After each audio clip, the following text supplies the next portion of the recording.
Guys, so I've got another movie review today. The last one I did was for Phantom Thread. And I did that a couple of months after the film was released. But this is a brand new release. It came out 2 days ago, I believe, in the UK. Jurassic World, Fallen Kingdom. I believe it's actually come out before it has in America, because all the reviews I've seen online have been from UK film reviewers. So yeah, I guess this is one we got before the US. So I'm sure they'll have it soon. I'm a pretty big fan of the Jurassic Park series, although it's more exclusively the first one that I generally think is a great film. The second one I never got on with. I always found it very boring when I was young, and I've gone back to it now, and yeah, it's definitely got a very bad script and bad pacing. I've just found it very boring. The third one I always liked as a kid. I think I even saw it before I saw the second one, which may be why I prefer it. But I also think you could make the case that it's a more entertaining film than the second one, even though it may not be as good. And I like Jurassic World enough when it came out a couple of years ago. I saw it in the cinema. I haven't seen it since, so that's probably a testament to the fact that it's not great or anything. It's not. It was just fun. It sort of gave the series some energy. Sort of new cast. Having sort of like a big break from the third one.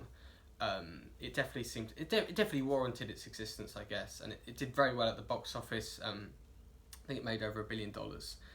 So it was obvious that we were gonna get a second one, and from seeing this one, it looks like they've set up a third one.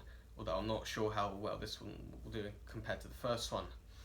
But yeah, I saw it yesterday.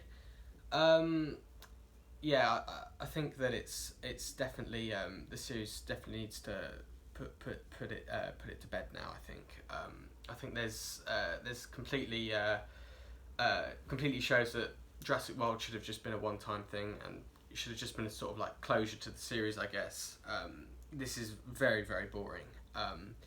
Whereas the first one sort of had this sort of spectacle, and it seemed quite big and expansive, and it looked very bright and stuff. This one's very, very dark, very dour. And this may be partly because Colin Trevorrow is no longer directing the film. He was sacked after the Book of Henry, which flopped. And it's a shame, because all the stuff that made Jurassic World, I thought made Jurassic World good, is now gone in this film.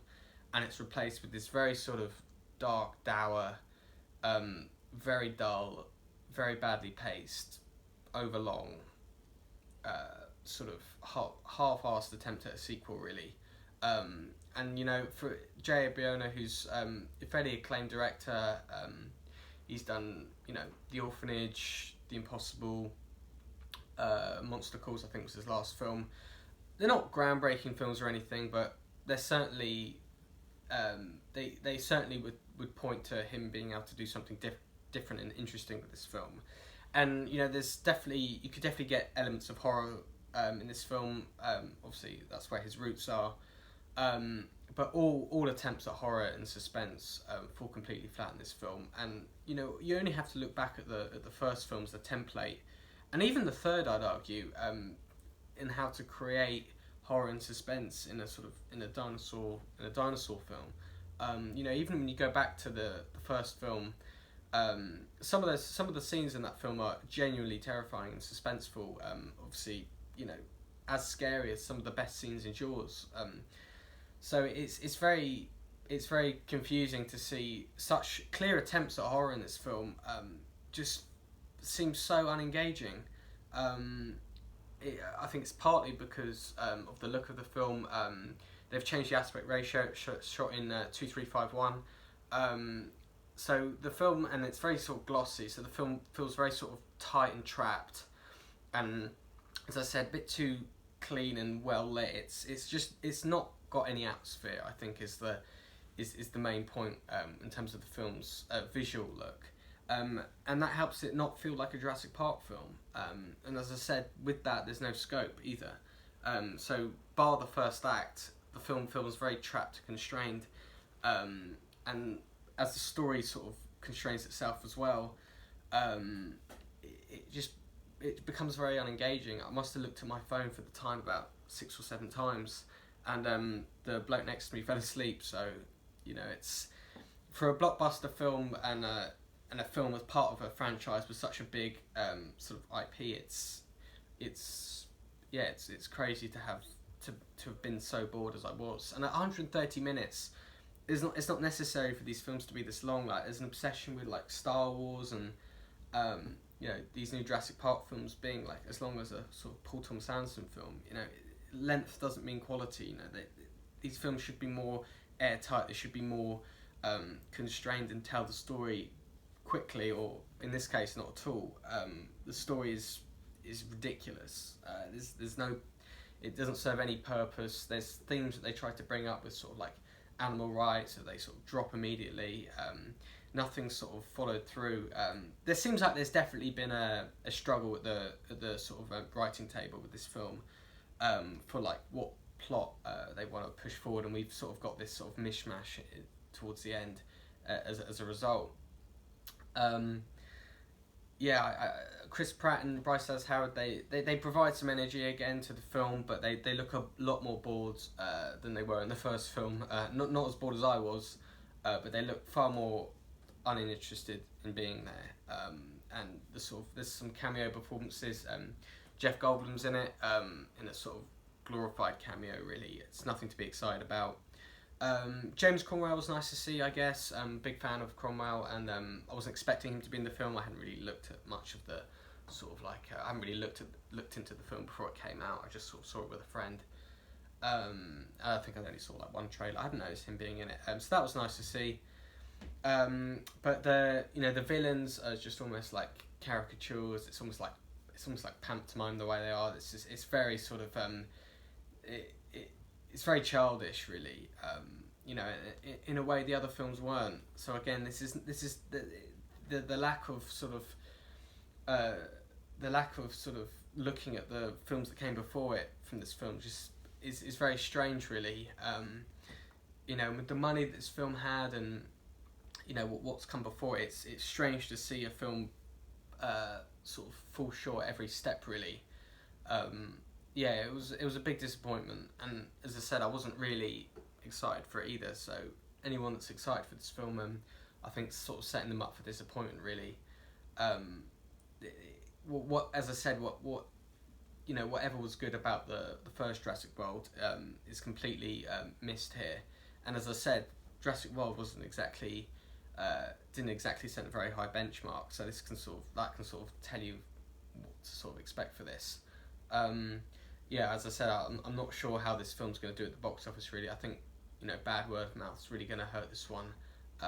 So I don't know if we'll get a third. As I said, the actual setup for a third film was actually the most interesting part of the film, which is more irritating in a way because it's sort of part of this disease of sort of franchise filmmaking where each film is sort of made to exist to set up for the next one. So that was sort of irritating more than anything. But a third film, the sort of plot for the third film could seem quite interesting. It could sort of seem like, actually I'm not even going to spoil it, but it sort of relates back to The Lost World a little bit. But yeah, I'm not going to go into spoilers. Give the film a chance. You may enjoy it. There's some people I've heard that enjoy it, but I've heard of a lot of people now that have said it's a lot worse than the first Jurassic World. And as I said, I wasn't a massive fan of that one, but that one had it felt more like a Jurassic Park film.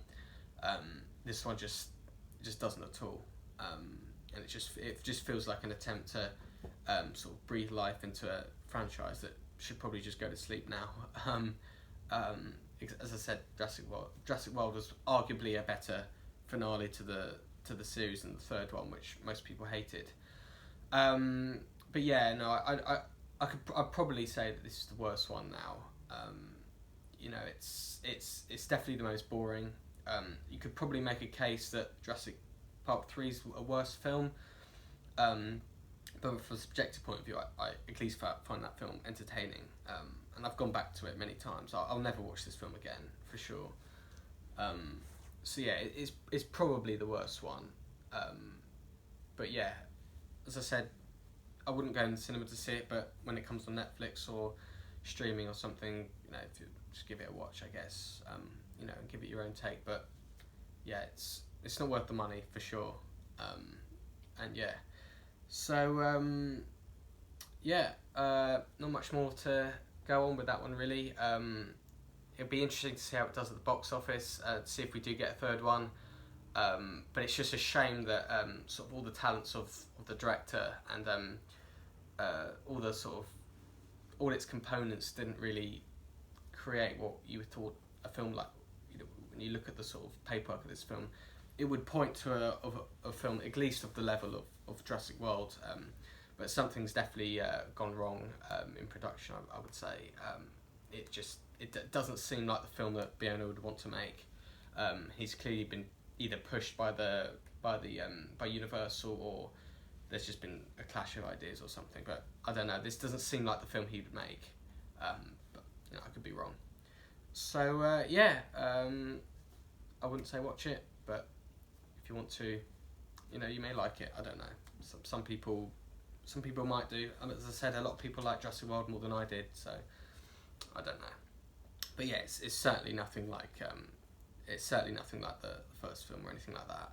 As I said, it's probably the worst one. So yeah, thanks for watching, guys, and I'll catch you later.